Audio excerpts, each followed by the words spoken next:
Selamat pagi Bro and Sis yang dikasihi Tuhan. Berjumpa kembali dalam Coffee Morning with God bersama saya Roni Willem, Keuskupan Agung Makassar. Katakan kepada istri Anda, pasangan Anda setiap hari bahwa dia adalah hadiah terindah dari Tuhan bagi saudara, bagi anak-anak saudara, dan betapa saudara mengasihinya.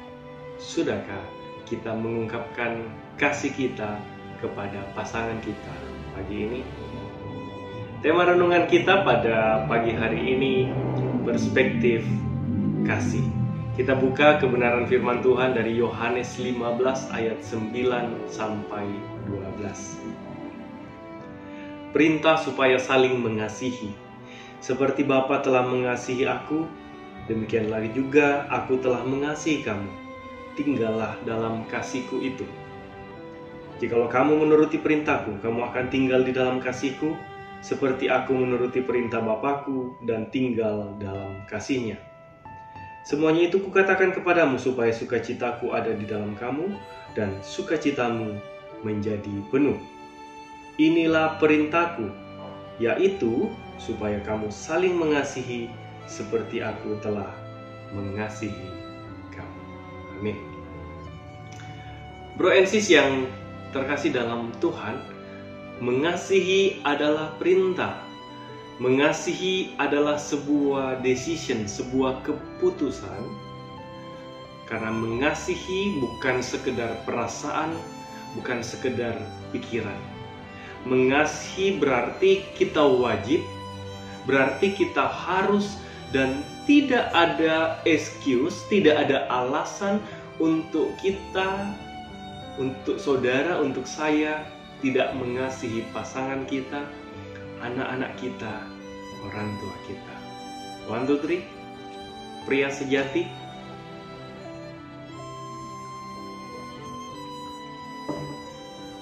Namun ternyata pemahaman tentang dikasihi itu berbeda-beda.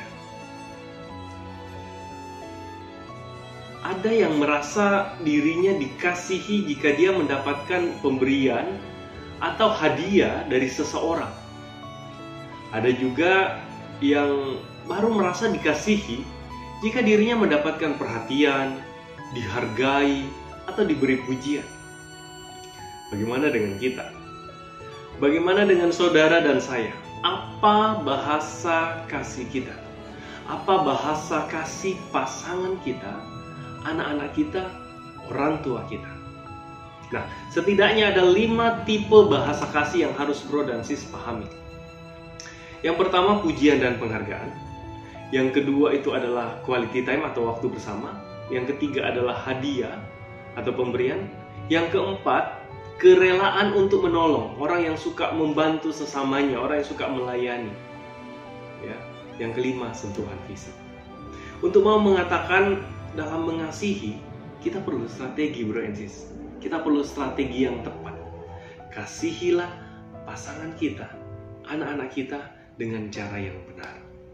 Kalau saudara mau memiliki hubungan yang harmonis, yang mesra, yang dekat dengan pasangan saudara, anak-anak, orang tua, pastikan saudara mengasihi dengan perspektif mereka, dengan sudut pandang orang-orang yang kita kasihi. Sudahkah kita mengasihi mereka menurut kebutuhan kasih mereka? Ada 2 hal yang bisa kita lakukan dalam mengasihi. Yang pertama, kalau kita ingin mengasihi, ya kasih itu harus diungkapkan. Saya tanya sama pasangan saya, Ma, sebagai istri, apa yang mama paling butuhkan dari papa sebagai suami, sebagai papa dari anak-anak kita? Istri saya bilang, kebutuhan dasar dirinya sebagai seorang istri dan ibu dari anak-anak kami hanya 2, bro and sis. Cinta dan perhatian. Love and care.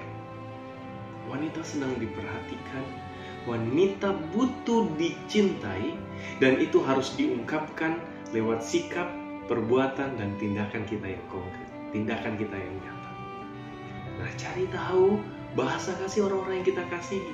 Cari tahu kebutuhan pasangan kita. Berikan apa yang mereka butuhkan, bukan apa yang ingin kita berikan buat mereka. Misalnya, istri saya bahasa kasihnya adalah quality time atau waktu bersama. Dulu saya tidak tahu. Kalau orang Makassar bilang kuambak rata saja. Ya, saya pukul rata aja. Saya mengasihi istri saya dengan cara saya, dengan sudut pandang saya. Setiap hari saya bilang, "Ma, I love you, Ma. Mama cantik sekali hari ini. Masakan Mama enak sekali," dan seterusnya. Dia senang, saudaraku, senang. Tapi pujian itu bukanlah bahasa kasih pasangan saya. Pujian bukanlah menjadi kebutuhan utamanya.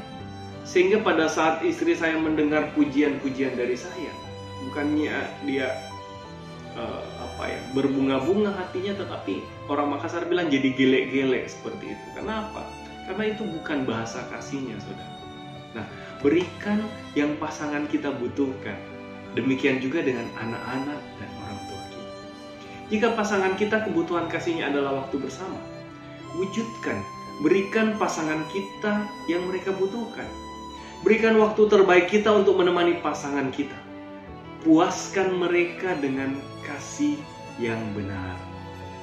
Saya dan pasangan sering meluangkan waktu dengan hangout berdua, hangout bersama ya, kita ngopi di warung kopi atau kafe yang nyaman buat istri saya. Dan di sana dia bisa cerita apa saja. Dia bisa curhat, dia bisa mengekspresikan dirinya, apa yang dia rasakan sepanjang hari. Dia bisa menjadi dirinya sendiri.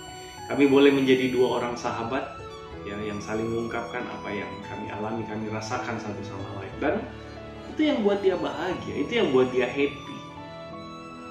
Pastikan kita mengungkapkan kasih kita dengan kasih yang benar, dengan mengasihi mereka menurut kebutuhan kasih mereka. Nah, yang kedua, mengasihi tanpa syarat, tanpa menghakimi. Saudaraku, saat rumah tangga kita baik-baik saja, itu sangat gampang untuk kita mengasihi, betul? Tetapi bagaimana saat keadaan tidak sedang baik? Banyak masalah, ya, banyak problem dalam keluarga.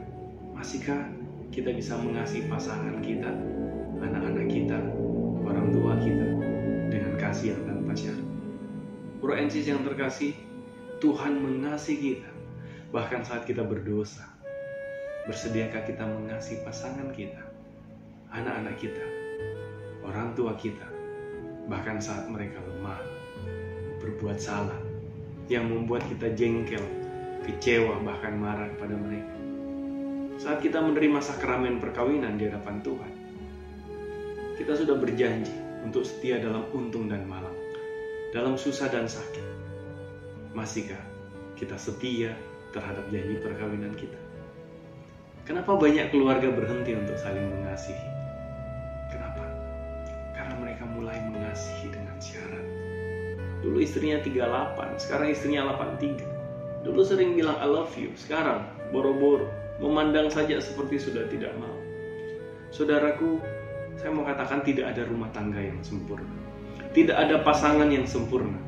Tetapi dengan kerendahan hati, dengan belajar mengasihi tanpa syarat, dengan kasih yang sempurna, kita bisa menciptakan kehidupan surga dan penuh damai sejahtera dalam keluarga kita. Amin.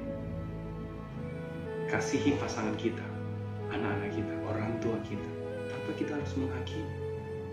Seorang wanita membutuhkan seorang pria, seorang ayah yang mampu memimpin mereka, menjaga mereka, memberikan rasa aman kepada mereka, juga kepada anak-anak. Namun dalam banyak kesempatan, kita gagal. Kita justru melakukan yang sebaliknya. Pria seringkali gagal dalam mengasihi pasangannya, anak-anaknya, khususnya saat mungkin dia lelah karena tekanan pekerjaan, atau pada saat pasangan atau anak-anaknya berbuat salah. Firman Tuhan, 1 Yohanes 4 ayat 18 berkata kepada kita, di dalam kasih tidak ada ketakutan. Kasih yang sempurna melenyapkan ketakutan. Sebab ketakutan mengandung hukuman. Dan barang siapa takut, ia tidak sempurna di dalam kasih. Mari mengasihi tanpa menghakimi, tanpa membuat pasangan kita, anak-anak kita takut. Justru kasih harus mengalahkan ketakutan. Hanya dalam kasihlah kita dapat melihat perubahan pasangan kita, anak-anak kita, orang-orang yang kita kasihi. Kasihi mereka bukan karena perbuatannya, tetapi kasihi mereka karena identitas mereka, karena pribadi mereka, karena mereka adalah hadiah terindah dari Tuhan bagi hidup kita. Terima kasih, selamat pagi, Tuhan memberkati. CFM, we are the shepherd. CFM, we are the shepherd. CFM, all for His glory.